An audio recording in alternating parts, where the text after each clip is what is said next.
Hi, today we're going to document how I rebuilt this jet off of a TR3 carburetor. I have a kit from Thomas Bryant of Viton O-rings that I'm going to put in there. I've been putting off doing this. These have been sitting around for a couple of years, and I finally decided to do it. Now, this is a spare carburetor I have. I've already done the rebuild, but I thought I'd do the video introducing it here. This channel helps me remember what I've done, includes things that aren't in the manual, and if you, but people seem to follow along. So if you enjoy this, if it helps you at all, subscribe. It encourages me to put a little more time into the videos. I'm having difficulty with the having to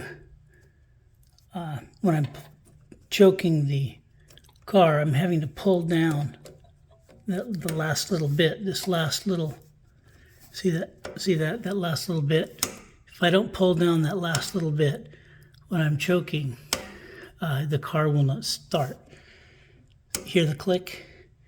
So what I'm going to do is remove this jet and polish it up, replace the seals in it and so on. So I've already removed the spring. I've already removed this spring from between here and here, from between here and here. And now I'm going to remove the cotter pin, this right behind this, so I can pull this out of the way, and then I should be able to get to that jet and get it to come off. I don't want to have to pull the whole carburetor, so maybe I should, but this is how I'm going to do it today.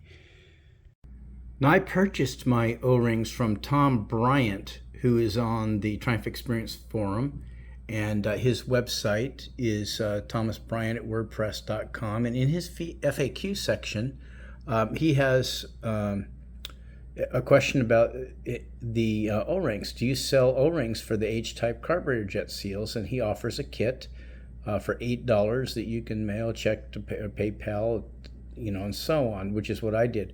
However, he also gives links to where you can buy them yourself. And for the ones that go on the jet, here's the from the O-ring store.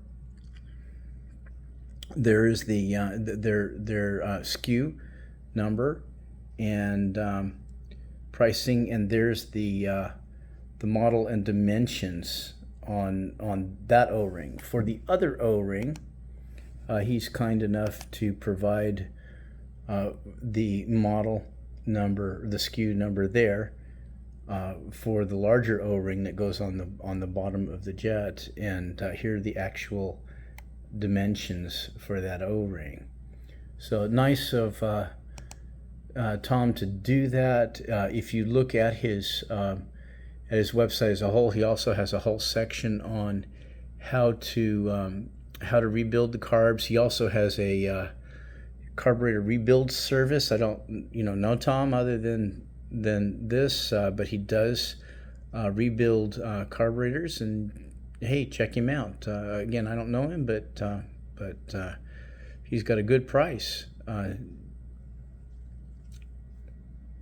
So why do a Viton seal? The normal seal that goes in there is this one. It came out of a rebuild kit that I've had sitting in my files, and it's made out of cork, and you soak that in oil. And these things are notorious for leaking and wearing out quickly. The sign that you might have worn seals is your car smells of gas in the garage. Your garage smells, or you put your hand up under the jet and you have gasoline coming off onto your hand. This is a good sign that these are worn.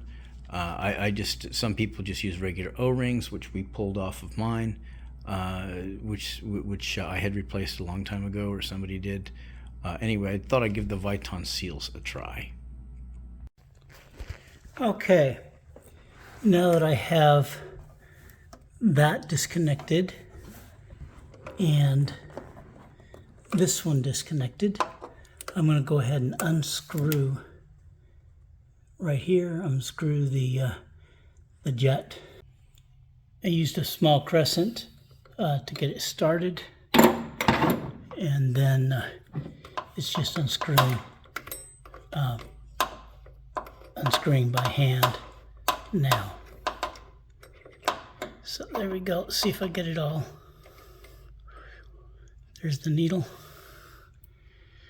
So I've got the lower carrier. I think the upper carrier is still.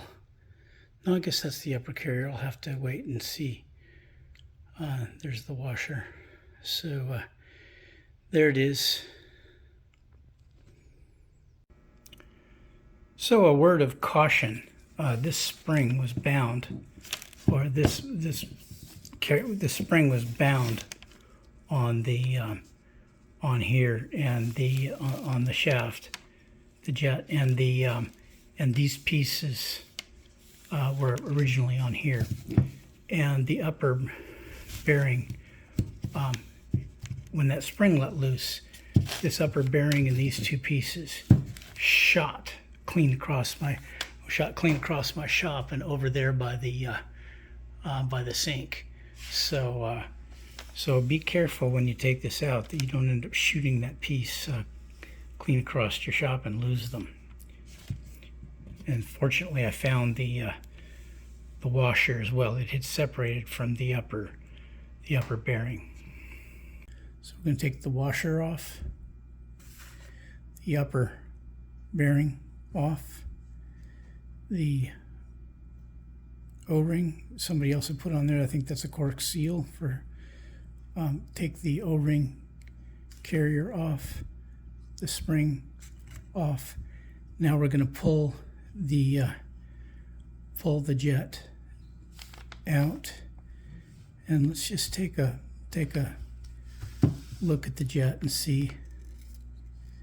Seems to be, I don't feel any ridges in it or anything like that, but it is dirty. It does look like it might have been binding right in here in that last little bit that we were talking about. So we'll polish this up real well. I don't see any ovalness in the jet. So that looks okay. So we'll polish this up really well. See. Okay.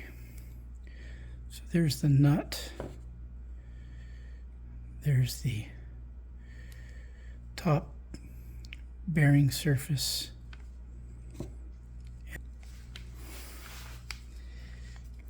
This comes apart here. As I said, I'm not an expert in these. I've never taken one of these carbs apart before.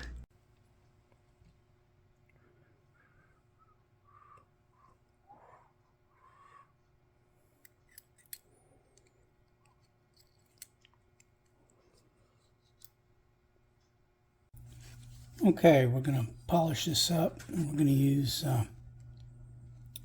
800 crocus cloth. Yeah, just grab a little piece of it here, get it wet.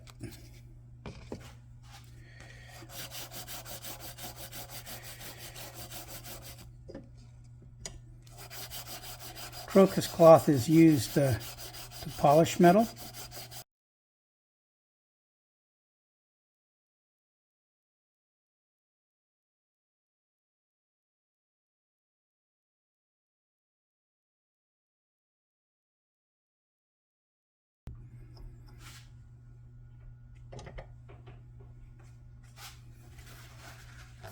The edge on this hole is sharp, and I've already taken care of one. You can see that it's rounded there a little bit as compared to this side where it's nice and sharp still, where it's rounded along the edges. You can see shiny all the way around. That means it's beveled. I took a cheap file like this one, round file like this one, and I went in the hole in the vise, but I went in the hole, just carefully put a little bevel edge on that all the way around like that, I won't do any more here because it's just, I'm being careful not to hit inside. And then I took some emery cloth, or some crocus cloth again, and I polished it up, got the rough edges off of it and got it nice and clean, so it looks like that. So I discovered that using the Dremel wire wheel on those was a lot more efficient at evening out that little section. So hopefully it didn't take off too much. I don't think it did. Around the surrounding area, I don't think it did. But anyway, you can see it's nice and shiny around. There's a chamfered edge all around that hole. And then I remembered I had some Tormek honing compound from my Tormek sharpener, and so I'm just going to use, I put that on there. I'm just going to use that and a piece of rag, old t-shirt.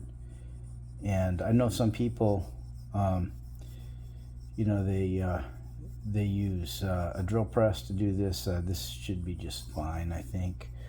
I tried chucking it up in the drill, and I didn't feel comfortable chucking this part of it in the drill, and that part would result in a wobble. So I just said, hey, I'll just do it old school, do it this way. So anyway, yeah, that's coming to a good shine. I remember on a project a long time ago with my dad, we actually used toothpaste to do this because it's got a very fine grit in it. Actually polished windows, I think it was. So anyway, this is coming out very nice, very high shine. I think that if you have a honing compound for sharpening, seems like it's, I would highly recommend it. Anyway, I'll turn this over a couple times and finish this up. This is shining up to a mirror polish, which is probably overkill, but hey,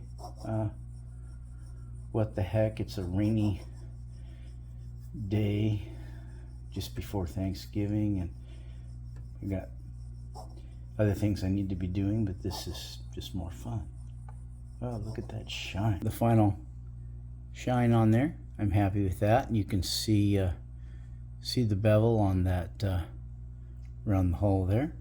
I'll clean this up really well. I'll take some carb cleaner or something, brake cleaner, and spray all through it, get any of this Tormek honing compound out of there. But I have a question here.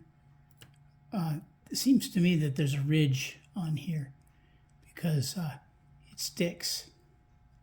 If I push it down any further, it's forcing it. Is there a ridge in there, and do I need to clean that up? I think there is. I think that the jet should be able to stick proud of this this carrier. So I sent an email to Joe Curto asking about this problem, about the burr, about the jet not passing through the bearing here, and he confirmed it was in fact a burr. So how do I get rid of that? Well, this is a 1/4-inch hole. I got a 1/4-inch drill bit. I was a little concerned about going this way with the drill bit, so I went this way, and I just worked my way on that burr like this on the end. And I think the lettering on the 1/4-inch is what's cutting, actually, the drill bit stamp. And that seems to have freed this up nicely. Okay, once again, referring to our Weber and SU carburetor manual from Haynes. Got the picture, the diagram here. I'm going to start assembling this, and I'm not going to, and per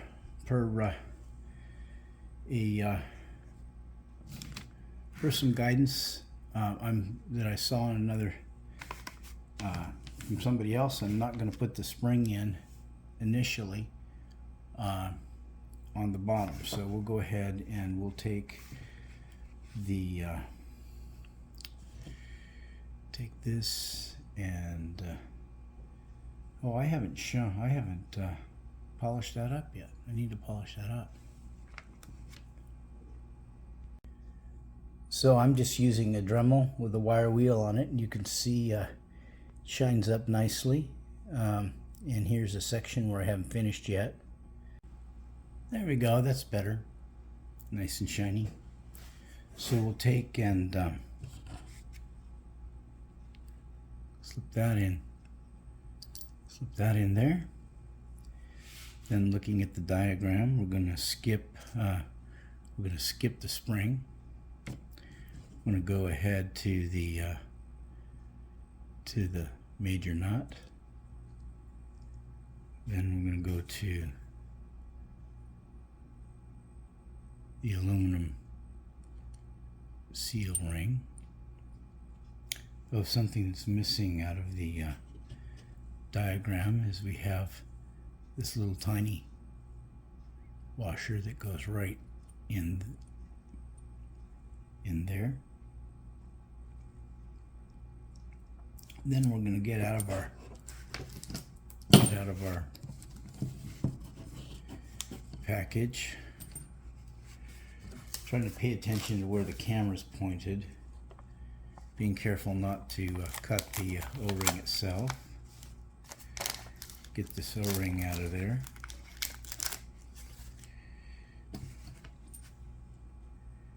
Put that in.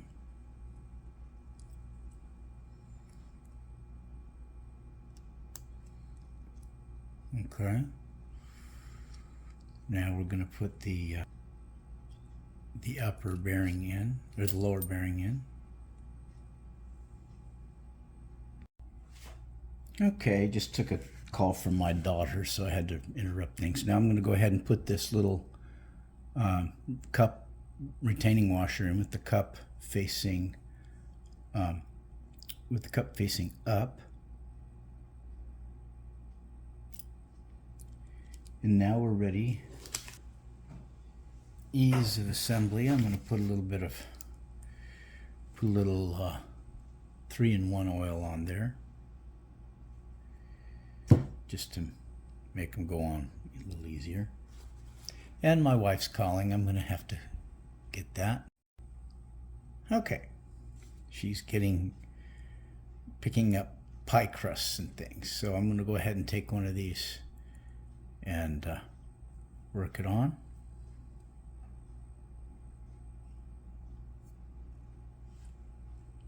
And it's a little tough. There we go. And then a second one.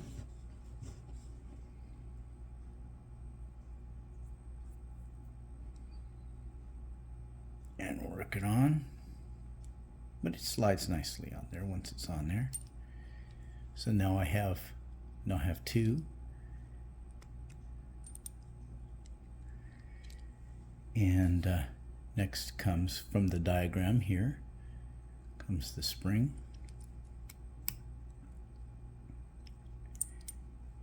And the challenging part is that once we get this on like this, it'll push it right back off. Let's see what happens. So we want to put, according to the diagram, the cup washer goes on next with the cup up, and I'm suspecting that this is going to push it right back off again once I put it on there. Come on.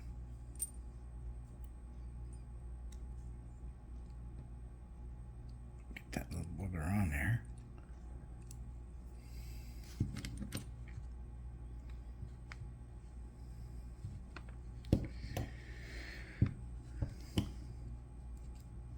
Go.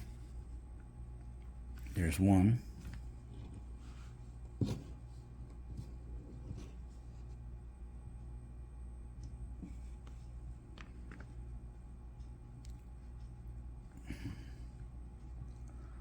There's two.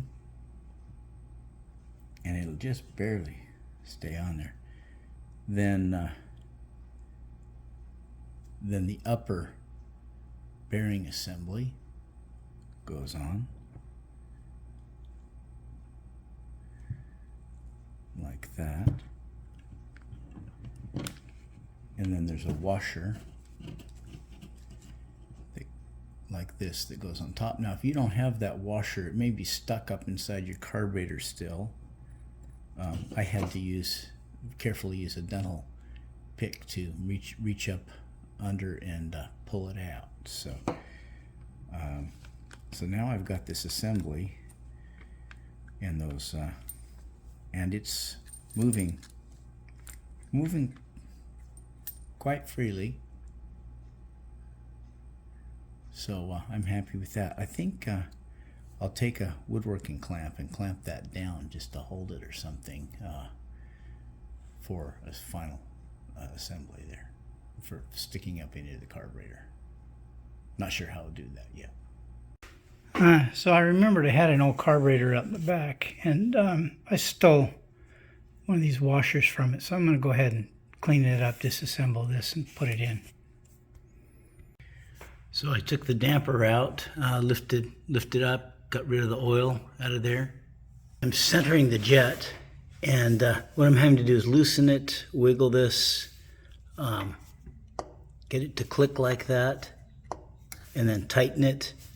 The tightening it moves it out. I'll have to loosen it, tighten it again, move it, tighten it again. Anyway, it's proving to be a pain in the butt. I wish there was an easy way to do this. Maybe somebody can tell me. I'm going to go ahead and pull the jet out.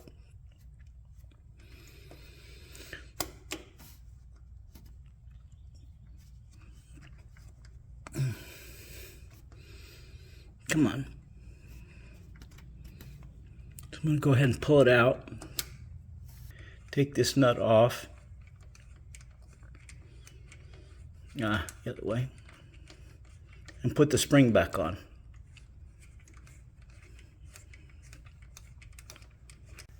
Okay, the spring is now on, and I'm going to slip this jet back in.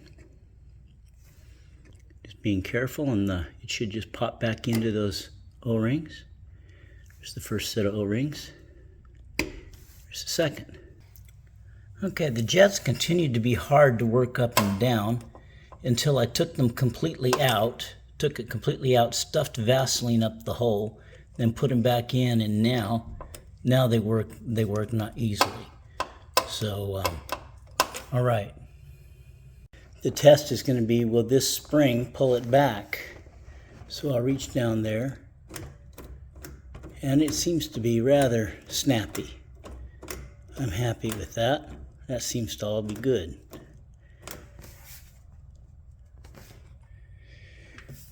Now I need to hook up this one, test it also. Okay, let's try this one. Seems good. It doesn't, it still has that last little push up that it did before. Wonder what that is. Okay, I think that spring is stretched, and that's keeping it from pulling it the last little way. I'm going to bend that spring back. Okay, I bent it back to match the other side. Let's see if that doesn't do it. Well, it looks as if that's what it needed.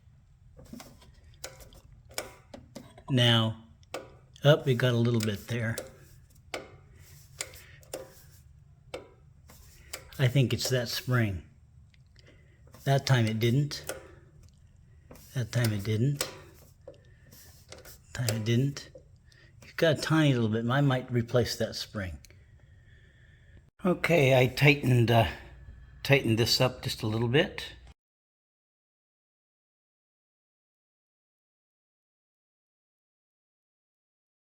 And there we go. We can see we have good distance here.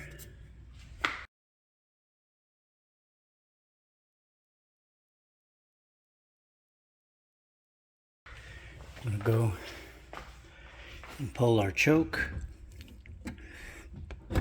and twist it. And we got a good distance here. And we are right tight there. So I think we're good to go. Since the car's been sitting for a minute, I went ahead and primed it with the priming lever till it quit giving resistance. So now,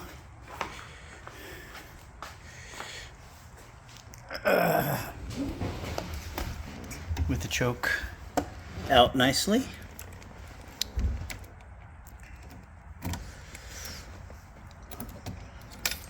I'm gonna give it a try.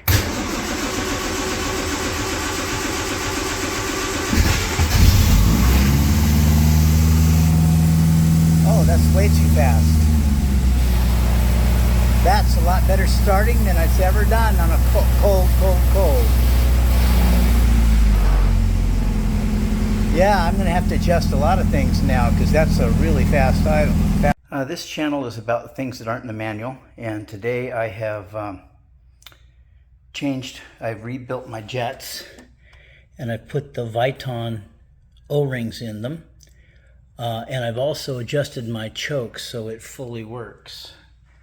A couple of lessons learned was, one, the spring rate needs to be good to keep it all the way up, to have it return all the way.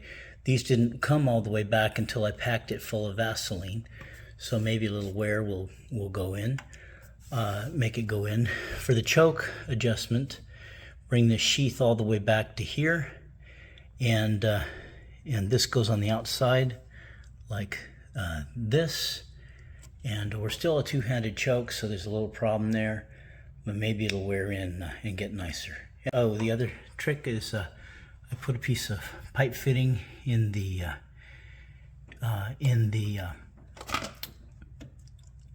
accelerator to keep it from having to fight the fast idle cam. Oh, there we go. So by putting that in there, forcing that in there, that way the choke isn't fighting the fast idle cam. You should press down on the gas while you're putting the choke in order to not have to force the fast idle in at the same time. Hey, if you have any comments or questions, let me know. I'm gonna take this apart again and clean all the carbon out of that, like I did this side. Anyway, thanks for watching, and like it if you want me to make more of these videos. Appreciate it.